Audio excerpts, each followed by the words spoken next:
Ilmu agama akan mengawasi kita. Sebelum makan, sebelum minum, sebelum berteman, sebelum mencari pendapatan, maka ilmu agama akan berbicara dengan kita. Ini boleh atau ini tidak boleh. Oleh karena itu, ulama mengatakan kita lebih butuh terhadap ilmu agama ini daripada makanan pada saat sangat lapar, air pada saat sangat dahaga, dan juga tempat tidur pada saat kita sangat capek. Ghazwa TV, media dakwah masa kini. Innal hamdalillah nahmaduhu wa nasta'inuhu wa nastaghfiruh wa na'udzu billahi min shururi anfusina wa min sayyiati a'malina. May yahdihillahu fala mudilla lahu wa may yudlil fala hadiya lahu. Ashhadu an la ilaha illallah wahdahu la sharika lahu wa ashhadu anna Muhammadan 'abduhu wa rasuluhu la nabiyya ba'dahu. Ya ayyuhalladzina amanu taqullaha haqqa tuqatih ولا تموتن إلا وأنتم مسلمون أما بعد فإن أصدق الحديث كتاب الله وخير الحديث حديث محمد صلى الله عليه وسلم وشر الأمور محدثاتها فإن كل محدثة بدعة وكل بدعة ضلالة وكل ضلالة في النار. Saudara-saudaraku sekalian, sebagaimana solehnya seseorang menganggap dirinya, sebagaimana dekatnya seseorang menganggap dirinya dengan Allah Subhanahu wa Ta'ala, dia tetap akan selalu merasakan cobaan yang berat, merasakan gangguan di dalam hidupnya. Bahkan dari cobaan-cobaan dan gangguan-gangguan tersebut, bisa saja kita akan mengalami hal-hal yang membuat kita susah, sedih, kehilangan hal yang kita sayangi. Karena memang itulah rencana Allah Subhanahu wa Ta'ala. Seberapa banyak pun kita sholat, seberapa banyak pun ibadah-ibadah yang kita lakukan, dari sholat malam, puasa, sedekah, dan lainnya, Allah Subhanahu wa Ta'ala akan tetap menguji kita. Kenapa saya memulai khutbah ini dengan pernyataan ini? Karena pada hari ini, saudara-saudaraku sekalian, masih ada saja orang yang masih mengatakan, kenapa sih musibah-musibah ini, gangguan-gangguan ini masih terjadi pada diri saya?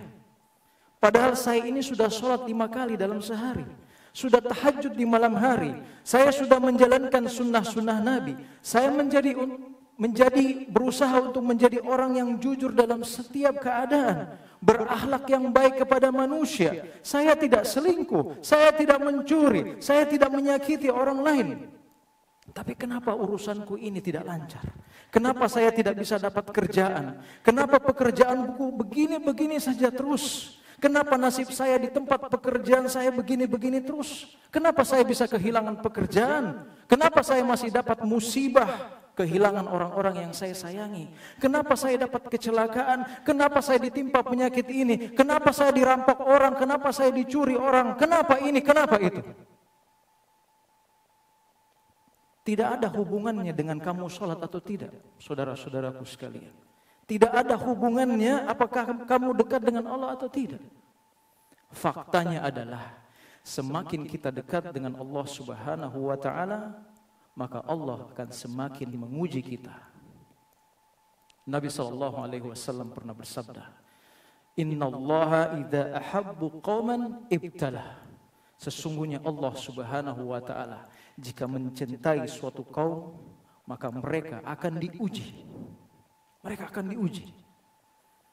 Jadi ketika terjadi hal-hal yang tidak kita senangi, semua tidak berjalan dengan harapan kita, kegalauan demi kegalauan datang kepada kita, maka tetaplah bertahan, saudara-saudaraku sekalian.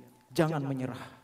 Tetaplah taati Allah Subhanahu wa Ta'ala. Tetaplah jalankan perintahnya. Tetaplah jauhi larangannya. Betapapun beratnya ujian tersebut, tetaplah mendekat kepada Allah Subhanahu wa Ta'ala. Karena setiap orang akan merasakan beratnya ujian. Tapi bagi orang yang beriman, ketika ujian menghampirinya, dia akan tetap merasa tenang, bahkan merasa senang dengan ujian yang datang kepadanya. Dia ridho, dia ikhlas terhadap ujian berat yang menghampiri dirinya. Seorang yang beriman akan selalu melihat pada sisi positif dan hikmah di balik musibah. Dia mengetahui bahwa ujian yang datang pada dirinya adalah bagian dari kasih sayang Allah Subhanahu wa taala. Selain dosanya diampuni oleh Allah, derajatnya akan diangkat oleh Allah Subhanahu wa taala apabila dia bersabar. Apabila dia bersabar. Inilah yang akan membuatnya selalu merasa tenang dan senang terhadap ujian yang menimpa dirinya. Imam Sufyan Ats-Tsauri rahimahullah ta'ala pernah berkata, kana yaqul, dulu, orang dulu berkata, laisa bifaqihin man lam yu'addal bala'a ni'mah warraqa musibah. Dulu dikatakan, bukanlah seorang yang faqih, bukanlah seorang yang alim, bukanlah seorang yang berilmu, yang tidak menganggap ujian berupa kesusahan itu sebagai nikmat dan ujian berupa kesenangan sebagai musibah. Masya Allah. Luar biasa perkataan ini. Ketika kita diberikan kemampuan untuk ridho dan menganggap kesusahan sebagai sebuah nikmat, maka ini adalah karunia yang sangat besar dari Allah Subhanahu wa taala. Jangan pernah katakan, saya ini orang saleh. Saya ini membaca Al-Qur'an setiap hari. Saya mendatangi masjid 5 kali dalam sehari. Saya rajin berpuasa. Oleh karenanya saya tidak akan diuji oleh Allah Subhanahu wa taala. Demi Allah tidak. Demi Allah tidak. Kita akan diuji saudara-saudaraku sekalian. Tapi bagi orang yang beriman, sekali lagi, Allah akan berikan dia kemampuan untuk ridho dan menerima ujian yang datang pada dirinya dengan hati yang lapang. Dan kegembiraan akan datangnya ujian tersebut.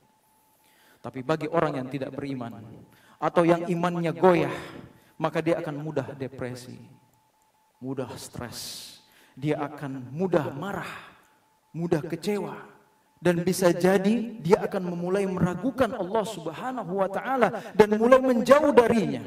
Akhirnya dia melemparkan dirinya ke dalam jurang dosa, mulai minum minuman keras, narkoba, berzina, korupsi, menghalalkan riba dan segalanya.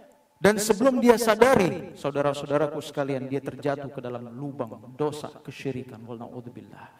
Ketahuilah saudara-saudaraku sekalian, tidaklah kita bisa memasuki surganya Allah. Saya ulang sekali lagi, kita tidak akan bisa memasuki surganya Allah tanpa diuji dengan ujian yang telah diberikan kepada Rasulullah SAW, para Rasul terdahulu, dan para sahabat. Allah Subhanahu wa taala berfirman, am hasibtum an tadkhulul jannah wa lam ya'tikum mathalul ladzina min qablikum massathumul ba'sa wad dharra wa zulzilu hatta yaqula ar-rasul wal ladzina amanu ma'ah mata nasrullah ala inna nasrullahi qarib. Apa kata Allah? Apakah kamu kira kamu bisa masuk ke dalam surga padahal belum datang kepadamu cobaan-cobaan seperti dialami orang-orang terdahulu? Mereka ditimpa oleh kemelaratan, penderitaan, diguncang dengan berbagai macam cobaan. Sampai-sampai Rasul dan orang-orang yang bersama beliau berkata, kapan sih datangnya pertolongan Allah? Maka Allah berkata, ingatlah, sesungguhnya pertolongan Allah itu sangat dekat. Allah Subhanahu wa taala juga berfirman, ahasiban nasu ayyutraku ayyaqulu amanna wa hum la yuftanun? Apakah manusia mengira dia akan dibiarkan begitu saja dengan berkata, kami ini sudah beriman, tapi mereka tidak diuji lagi? Apa kata Allah Subhanahu wa taala dalam ayat selanjutnya?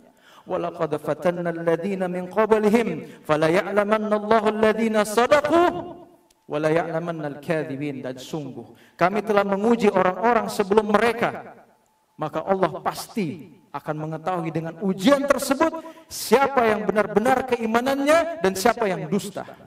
Coba lihat bagaimana Rasulullah SAW selama 13 tahun di kota Mekah mendapatkan ujian yang sangat berat. Diuji dengan gangguan-gangguan kaum musyrikin, baik itu secara lisan maupun secara fisik selama 13 tahun. Perhatikan bagaimana Rasulullah SAW setelah ditolak oleh penduduk Taif, beliau dihujat, dicaci maki, bahkan dilempari batu sampai berdarah-berdarah. Ketika beliau sudah keluar dari kota Taif, beliau malah mendoakan kebaikan bagi penduduknya. Beliau ridho dengan perlakuan orang-orang musyrikin di Taif pada saat itu. Yang penting bagi beliau adalah dia mencari ridho Allah Subhanahu wa taala, sampai-sampai beliau berdoa. Di dalam doanya yang sangat masyhur, Beliau berkata, in lam yakun bika alayya ghadab fala ubali. Ya Allah, asalkan engkau tidak murka kepadaku, aku tidak peduli. Aku tidak peduli disakiti, tidak peduli dihujat, tidak peduli dilempari dengan batu, dilukai. Beliau tidak peduli sama sekali. Yang beliau peduli asalkan Allah tidak murka kepadanya, asalkan Allah ridho kepada beliau. Oleh karenanya teman-teman sekalian, saudara-saudaraku sekalian, ketika ujian datang, bersabarlah. Orang yang sabar akan menjadi pemenangnya. Rasulullah SAW telah memberikan kita tips bahwa melalui ujian itu harus dengan kesabaran. Kalau mau melalui ujian itu harus dengan kesabaran. Beliau SAW bersabda, wa'alam anna an-nasr ma'as sabr. Ketahuilah bahwasanya pertolongan itu selalu bersama dengan kesabaran. Kesabaran tidak dikatakan sehari, tidak dikatakan seminggu, tidak dikatakan sebulan, tapi bahkan bisa bertahun-tahun. Islam bisa tegak dan menjadi pemenangnya setelah 23 tahun. Bahkan di masa 23 tahun tersebut ada masa penderitaan, ada masa kebahagiaan, dia naik dan turun. Begitulah ketika ujian menerpa. Ketika kita bersabar dan tetap beribadah kepada Allah, tetap mendekat kepada Allah Subhanahu wa taala tatkala kita susah, selalu berusaha untuk menjaga keimanan dan ketakwaan kita, maka suatu saat nanti kemenangan akan mendatangi kita. Harapan-harapan kita akan terwujud, pekerjaan yang kita idam-idamkan akan mendatangi kita, kehidupan kita akan menjadi lebih baik, tentunya dengan cara yang dipilihkan oleh Allah Subhanahu wa taala untuk kita. Tapi semua itu bisa datang mungkin 5 tahun, 10 tahun atau bahkan 15 tahun. Siapa yang tahu? Siapa yang tahu? Apakah kita mampu untuk bersabar selama itu? Kalau tidak, maka kita akan stres, depresi. Tapi kalau kita mampu bersabar, maka kemenangan itu pasti kita akan dapatkan. Barakallahu li wa lakum fil Qur'anil azim wa nafa'ni wa iyyakum bima fihi minal ayati wa dzikril hakim. Fataqabbal minni wa minkum tilawatahu innahu wal ghafurur rahim. Alhamdulillahi ala ihsani wa syukru lahu ala taufiqihi wa imtinani. Asyhadu an la ilaha illallah wahdahu la syarika la ta'dhiman li sya'ni. وأشهد أن محمدا عبده ورسوله أدى إلى رضوانه صلى الله عليه وعلى آله وإخوانه أما بعد. Ya ikhwani fid din rahimani wa rahimakumullah. Nabi sallallahu alaihi wasallam bersabda, wa'lam anna an-nasr ma'as sabr. Ketahuilah bahwasanya pertolongan itu bersama dengan kesabaran. Kemenangan yang kita idam-idamkan itu tentunya kita harapkan datang dengan pertolongan Allah Subhanahu wa taala. Sekarang bagaimana caranya kita mendapatkan pertolongan Allah? Mari saya mengajak saudara-saudaraku sekalian untuk merenungkan nasihat Nabi kepada Ibnu Abbas radhiyallahu anhuma. Beliau sallallahu alaihi wasallam bersabda, "Ihfadillah yahfadka." Jagalah Allah, maka Allah akan menjagamu. Ihfadillah tajidhu tujahak. Jagalah Allah, niscaya engkau akan mendapati dia di hadapanmu. Ibnu Rajab rahimahullah ta'ala berkata, di sini maksudnya jagalah batasan-batasan Allah Subhanahu wa ta'ala. Jagalah hak-haknya Allah. Jagalah perintah dan larangannya. Dengan cara menjalankan perintahnya, menjauhi larangannya. Dan jangan melampaui batasan-batasannya. Dan hal ini mencakup mengerjakan seluruh kewajiban dan meninggalkan seluruh yang diharamkan. Ketika seseorang ditimpa dengan ujian berat, saya sudah nasihatkan, tetaplah bertahan saudara-saudaraku. Jangan menyerah. Tetaplah taati Allah, tetap jalankan perintahnya, tetap jauhi larangannya. Al-Imam Ibnu Rajab rahimahullah ta'ala berkata, orang yang menjaga batasan-batasan Allah, dia tetap taat kepadanya, tetap menjauhi larangannya, dan tetap memperhatikan hak-haknya, Allah Subhanahu wa ta'ala akan menjaganya. Allah Subhanahu wa ta'ala akan menjaganya. Kenapa saudara-saudaraku sekalian? Karena balasan itu setimpal dengan amalan yang kita kerjakan. Allah Subhanahu wa ta'ala berfirman dalam surah Al-Baqarah, wa'aufu bi'ahdi ufi bi'ahdikum. Penuhilah janjimu kepadaku dan aku akan penuhi janjiku kepadamu. Dan Allah tidak pernah ingkar janji kepada hambanya. Di antara penjagaan Allah Subhanahu wa ta'ala kepada hambanya, yang pertama, Allah Subhanahu wa ta'ala akan menjaga kemaslahatan dunianya, seperti badannya, anaknya, keluarganya, dan hartanya. Sebagian salaf rahimahumullah ta'ala berkata, orang yang alim tidak akan pikun. Abu At-Taib At-Tabari umurnya lebih dari 100 tahun, namun akal beliau tetap tajam dan tubuhnya tetap kuat. Pernah suatu hari dinukil bahwa beliau naik ke daratan dari perahunya dengan lompatan yang sangat kuat sekali. Beliau kemudian ditanya, "Ya Syekh, kenapa kamu bisa lompat sekuat itu?" Beliau kemudian menjawab, "Anggota tubuh ini kami jaga dari kemaksiatan saat kami masih muda. Maka Allah Subhanahu wa ta'ala menjaga tubuh kami saat kami sudah tua." Allahu Akbar. Sebaliknya, Al-Junaid pernah melihat seorang yang sudah tua renta meminta-minta.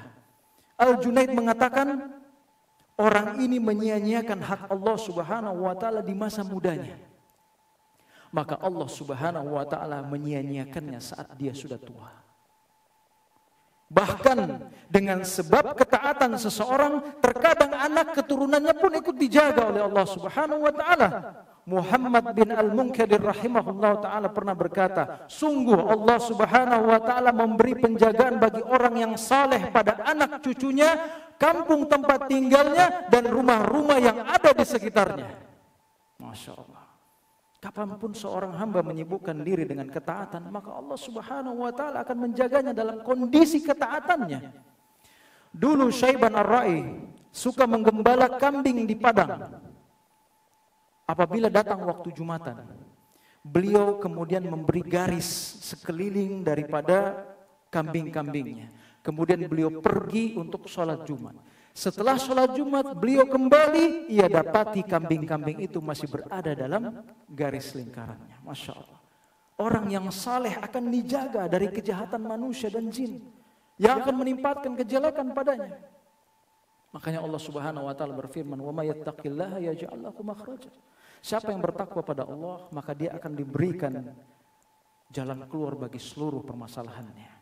Juga di antara keajaiban penjagaan Allah Subhanahu wa ta'ala bagi orang yang menjaga hak-haknya, Allah akan menjaganya dari binatang yang tabiatnya buas.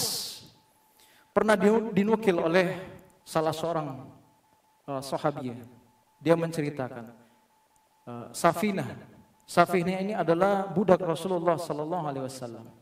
Saat perahu yang dinaikinya pecah dan terdampar di sebuah pulau, di sana dia melihat seekor binatang buas. Maka Safinah berkata kepada binatang itu, "Saya Safinah, maula Rasulullah sallallahu alaihi wasallam."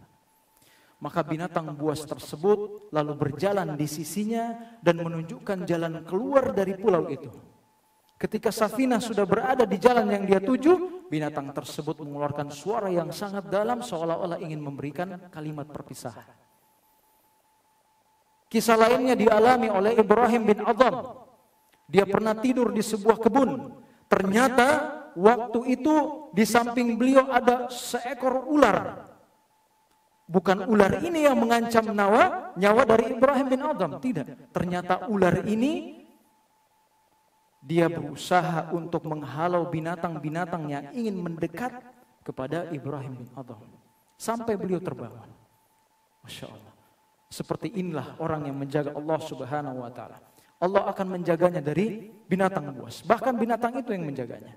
Dan orang yang menyia-nyiakan haknya Allah Subhanahu wa ta'ala, dia akan disia-siakan di tengah-tengah makhluk Allah.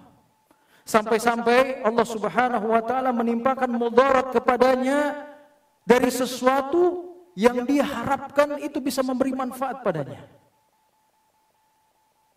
Bahkan tidak sedikit Allah Subhanahu wa ta'ala menjadikan keluarganya yang terdekat menyakiti dirinya. Ini akibat dia menyia-nyiakan haknya Allah Subhanahu wa ta'ala. Sebagian salaf pernah berkata, sungguh aku berbuat maksiat kepada Allah, lalu aku dapatkan akibatnya pada perangai pembantu dan keledaiku. Maksudnya pembantunya berperangai buruk. Keledainya pun tidak mau ditunggangi, mogok. Oleh karena itu, seluruh kebaikan terkumpul pada ketaatan pada Allah Subhanahu wa taala. Sebaliknya, segala kejelekan terkumpul pada sikap menentang Allah Subhanahu wa taala. Yang kedua dari penjagaan Allah kepada hambanya adalah Allah akan menjaga agamanya. Dan ini penjagaan yang sangat besar dari Allah Subhanahu wa taala. Dia akan dijaga dari pemahaman yang menyimpang, dari syubhat, dari bid'ah, dari syahwat yang diharamkan oleh Allah Subhanahu wa taala. Dan Allah Subhanahu wa taala juga akan menjaganya saat dia didatangi oleh kematian. Rasulullah sallallahu alaihi wasallam mengajari kita untuk memohon penjagaan terhadap agama, dan ini penjagaan yang sangat terpenting. Allah Subhanahu wa taala akan menghalangi seorang hamba tertimpa kejelekan dengan sebab yang terkadang dia tidak sadari sendiri. Dia tidak sadari sendiri. Jadi barang siapa yang tulus ikhlas kepada Allah Subhanahu wa taala, maka Allah akan menyelamatkan dari kejelekan. Dan juga terakhir, di antara penjagaan Allah Subhanahu wa taala terhadap agama hambanya adalah Allah Subhanahu wa taala akan menghalangi seseorang mendapatkan suatu urusan dunianya. Saya ulang sekali lagi. Dari penjagaan Allah terhadap agama seseorang, Allah bisa saja menghalangi seseorang untuk mendapatkan suatu urusan duniawi. Apakah itu dia dihalangi dari mendapatkan kekuasaan, kedudukan, jabatan, atau kesuksesan dalam usahanya? Kenapa demikian? Karena Allah Subhanahu wa taala mengetahui kalau hamba ini diberi kekuasaan atau dilimpahkan kepadanya harta, dia akan banyak menyimpang, dia akan banyak melakukan maksiat, dia akan masuk ke dalam dosa. Maka dari itu Allah Subhanahu wa taala menghalanginya untuk mendapatkannya. Bahkan terkadang seseorang masih belum dimudahkan oleh Allah Subhanahu wa taala untuk melakukan sebuah ketaatan. Dia sangat ingin melakukan sebuah ketaatan, tapi Allah masih menghalanginya. Kenapa? Karena Allah tahu ketika dia dimudahkan untuk melakukan ketaatan itu, dia akan menjadi orang yang sombong. Dia akan menjadi orang yang riya, yang bisa menghancurkan amalan-amalannya. Inti dari semua ini, ikhwan fiddin, orang yang menjaga batasan-batasan Allah dan memperhatikan haknya Allah, niscaya akan dijaga oleh Allah Subhanahu wa taala dalam urusan agamanya, urusan duniawinya, di dunia dan di akhiratnya. Dan siapa yang ingin selalu sehat walafiat, maka hendaknya dia bertakwa kepada Allah Subhanahu wa taala. Siapa yang ingin meraih kemenangan yang dinanti-nantikannya, maka mulai dari sekarang jagalah Allah, jagalah batasan-batasan Allah, jagalah ketaatan kepadanya, jauhilah larangan-larangannya, penuhilah hak-hak Allah Subhanahu wa taala, kemudian bersabarlah terhadap ujian-ujian yang menghampiri. Maka engkau dan kita semua akan mendapati kemenangan itu. Innallaha wal malaikatahu yusholluna 'alan nabi ya ayyuhalladzina amanu shallu 'alaihi wasallimu taslima. Allahumma salli ala Muhammad wa ala ali Muhammad kama sallaita ala Ibrahim wa ala ali Ibrahim innaka Hamidun Majid. Allahumma ighfir lil muslimina wal muslimat wal mu'minina wal mu'minat al ahya'i minhum wal amwat innaka as-sami'u qaribun mujibud da'wat. Allahumma rabbana atina fid dunya hasanah wa fil akhirati hasanah wa qina adzaban nar. Ibadallah, innallaha ya'murukum bil 'adli wal ihsan wa ita'i dzil qurba wa yanha 'anil fahsya'i wal munkar wal baghi. يعظكم لعلكم تذكرون فاذكروا الله العظيم يذكركم واشكروه على نعمته يزدكم ولذكر الله أكبر والله يعلم ما تصنعون. Ilmu agama akan mengawasi kita sebelum makan, sebelum minum, sebelum berteman, sebelum mencari pendapatan. Maka ilmu agama akan berbicara dengan kita. Ini boleh atau ini tidak boleh. Oleh karena itu, ulama mengatakan kita lebih butuh terhadap ilmu agama ini daripada makanan pada saat sangat lapar, air pada saat sangat dahaga, dan juga tempat tidur pada saat kita sangat capek. Ghazwa TV, media dakwah masa kini.